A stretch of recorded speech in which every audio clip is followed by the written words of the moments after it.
Ah. Australia. A land of peaceful beauty. A land of coexistence and symbiosis.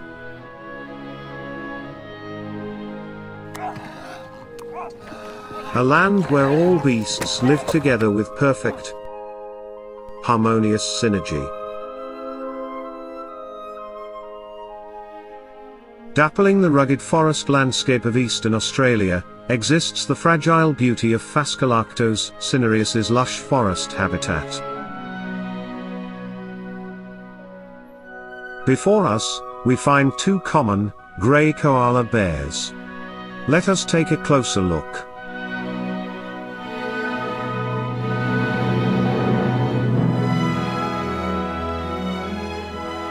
Daddy, what is inbreeding?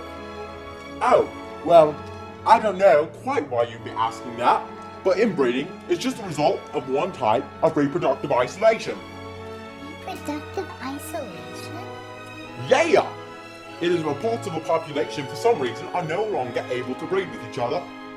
Breed? Reproductive isolation can be categorized in two main ways. There are prezygotic and postzygotic barriers. Barriers? Yeah, there are prezygotic barriers such as habitat, temporal, behavioral, and gametic isolation, all prevent mating or fertilization. Fertilization? Yeah! For example, habitat isolation occurs when a population is separated geographically. The Central Valley of California is doing this to the salamander population right now, even. Groups that once existed together experience genetic drift if they are in some way separated for an extended period of time, no, mate? Did you get that example off Wikipedia? Now, shut up.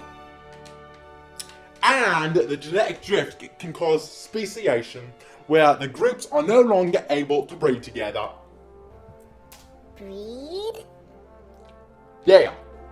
Another prezygotic barrier is temporal isolation.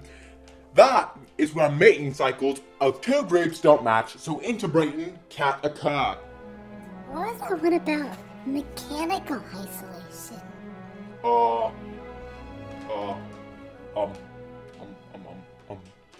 We don't talk about that one.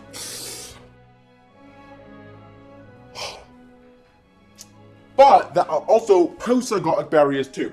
If two incompatible animals are somehow able to get past gametic isolation, their offspring have a whole new world of issues to worry about. These results are called hybrids. Like a Hyundai Ioniq? Well, yes, but actually no. Mules are a good example of viable hybrids that come from donkeys and horses, two completely different species mating. Most of the time, hybrids like this are sterile. Sterile? Yeah! Unable to reproduce. Often hybrids can't even get that far, if you know what I mean. Most of the time, when two animals of different species are unable to mate, they suffer from reduced viability, stymied from burst mitosis. What does all of this have to do with inbreeding, though?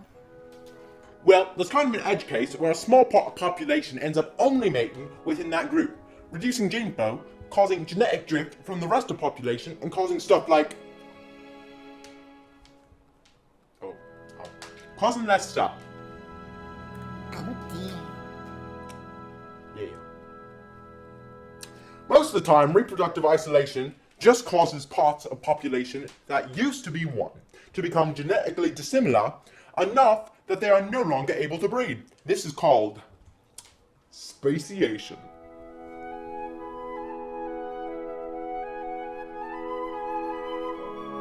And there, we have had an intimate look at the lives and interactions of two cuddly Australian koalas.